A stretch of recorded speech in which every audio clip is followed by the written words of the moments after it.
Ada satu masa penyakit misterius melanda tanah Batak. Ratusan ribu nyawa melayang karena penyakit ini mewabah begitu cepat dan ganas. Orang-orang Batak menyebut penyakit ini dengan nama Begu Atuk. Sebelum kita lanjut, jangan lupa like, share, dan subscribe channel ini agar kami semakin berkembang lagi untuk memberikan informasi yang lebih menarik tentang seputar dunia Batak. Mengapa disebut Begu Atuk? Secara harfiah, begu artinya hantu, sedangkan atuk berarti memukul. Maka jika diterjemahkan, Begu Atuk sama dengan hantu yang terus-menerus memukul. Gejalanya muntah-muntah dan buang air besar yang hebat. Mereka yang terjangkit penyakit ini mengalami derita kesakitan seperti dipukul pada bagian perut.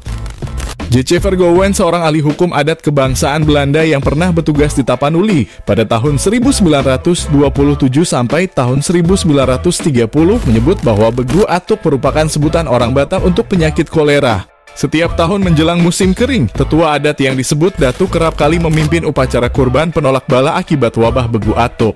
Namun sejak kapan penyakit ini menjadi momok yang menakutkan bagi orang-orang Batak? Wabah kolera yang melanda tanah Batak merupakan buntut dari penaklukan kaum Padri Minangkabau. Pada tahun 1818, kaum Padri yang dipimpin Tuan Kulelo menyerang ke Tapanuli yang salah satu misinya adalah melakukan Islamisasi. Dalam berbagai pertempuran, pasukan Padri jauh lebih unggul karena telah menggunakan pasukan berkuda yang dapat bergerak cepat. Penyerbuan itu diperkirakan menyebabkan sebanyak 200.000 lebih menewaskan orang-orang Batak.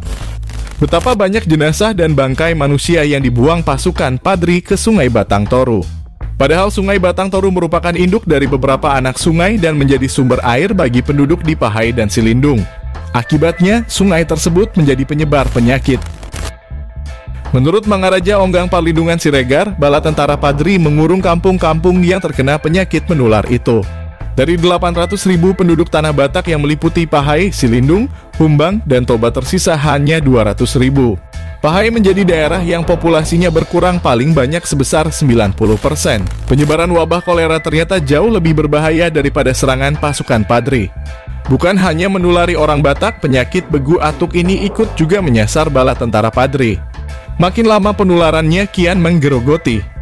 Pasukan Padri tidak mampu bertahan lebih lama lagi menghadapi serangan wabah yang mengancam mereka.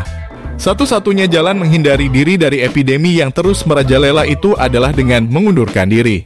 Penyakit tersebut bahkan membuat laju tentara Padri menguasai tanah Batak bagian utara terhenti.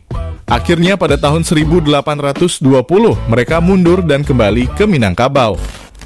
Penyakit kolera terus bercokol sejak pembumihangusan tentara Padri atas tanah Batak. Banyaknya mayat-mayat yang bergelimpangan tidak sempat dikuburkan dan dibuang begitu saja ke sungai. Selain Sungai Batang Toru, Sungai Sigeaon dan Sungai Situmandi di dekat Tarutung jadi ikut tercemar. Petaka ini menyebabkan berkembangnya penyakit di seluruh tanah Batak. Hal ini membuat para datu bahkan kelabakan untuk mencari cara menyembuhkan penyakit ini. Situasi yang terjadi di tanah Batak menarik perhatian Sir Thomas Stamford Raffles, seorang gubernur jenderal Inggris di Asia. Pada tahun 1823, Raffles mengadakan rapat terbatas. Dalam rapat itu dilakukan pemetaan kawasan. Kawasan Aceh dan Minangkabau adalah kawasan beragama Islam, sedangkan tanah Batak Tapanuli menjadi kawasan beragama Kristen. Raffles begitu semangat mendorong misi penginjilan ke kalangan orang Batak. Menurutnya Tapanuli khususnya bagian utara harus secepatnya dikristenkan. Apalagi wilayah tersebut sudah ditinggalkan oleh pasukan Padri. Seruan Raffles itu disambut dengan pengiriman 3 misionaris dari Baptist Mission Society of England. Mereka berangkat dari Calcutta, India menuju Tapanuli, yang salah satunya seorang pendeta bernama Nathaniel Ward. Nathaniel Ward ahli dalam bidang kesehatan. Dia ditunjuk untuk menyelidiki wabah kolera yang berjangkit di Silindung dan Toba. Penyakit inilah yang menggagalkan pengislaman tanah Batak. Turut juga bersama Ward 2 orang pendeta lainnya.